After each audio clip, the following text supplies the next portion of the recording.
নমস্কার বন্ধুরা, সবাই কেমন আছেন? আশা করি সবাই ভালো আছেন।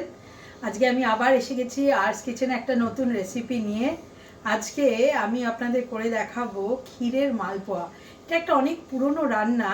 এটা আমি আমার জেঠিমার কাছ থেকে শিখেছি। আমার জেঠিমা এটা দারুণ করতে পারতো। আসুন আপনাদের করে দেখাই এটা কিভাবে করতে হবে।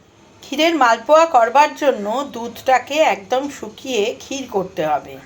আমি 2 লিটার দুধ নিয়েছি, সেই ক্ষীরটা 4 কাপ ক্ষীর হয়েছে। আপনারা একটু ঘন করবার জন্য একটু খোয়া ক্ষীর গ্রেট করে এর মধ্যে দিয়ে দিতে পারেন, কিন্তু তাছাড়া আর কিচ্ছু দেবেন না। এবারে মাপটা হলো 4 কাপ যদি ক্ষীর হয়, আমি তাতে 1 কাপ ময়দা ঢেলে দেবো। দিয়ে এই 1 কাপ ময়দাটা ঢেলে দিয়ে আমি ভালো করে এটার সাথে মিশিয়ে নেব।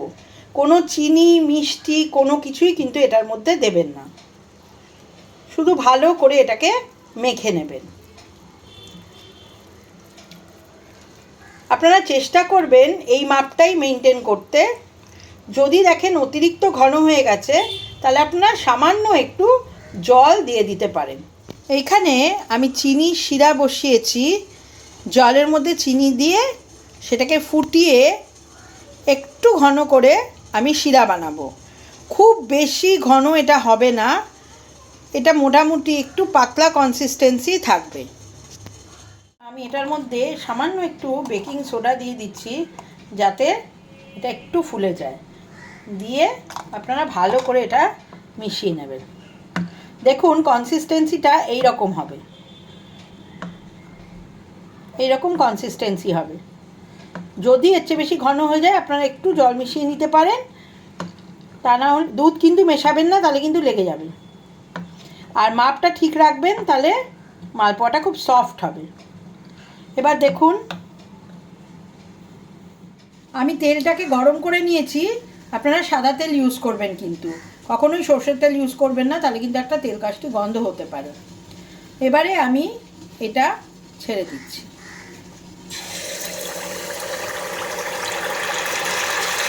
ছেড়ে কিন্তু গ্যাসটা একদম কমিয়ে দেবে, একটু অপেক্ষা করবেন।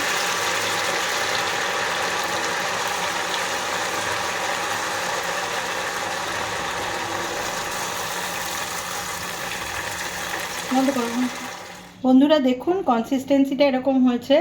তেলটাকে আমি গরম করে নিয়েছি, গ্যাসটাকে কনসিস্টেন্সিটা একটু দেখে নিন। এই দেখুন গ্যাসটাকে একদম স্লো করে দিয়েছি। এবার আমি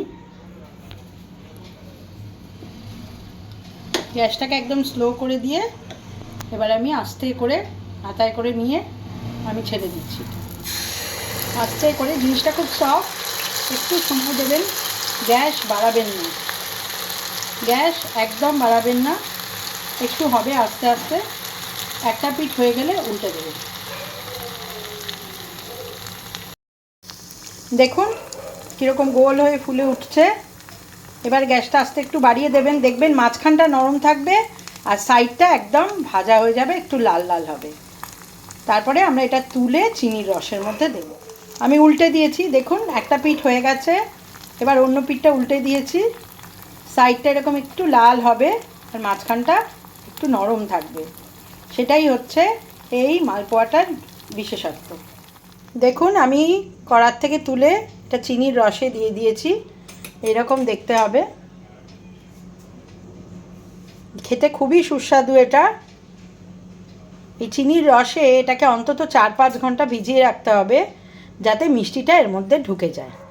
দেখুন বন্ধুরা, ক্ষীরের মালপোয়া রেডি টু সার্ভ।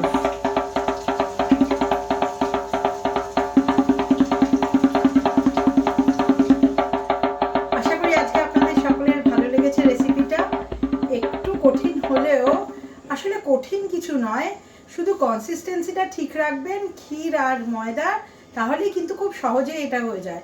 তবে খেতে কিন্তু এটা দারুণ টেস্টি হয়, ভীষণ সফট আর মিষ্টিটাও একদম পারফেক্ট।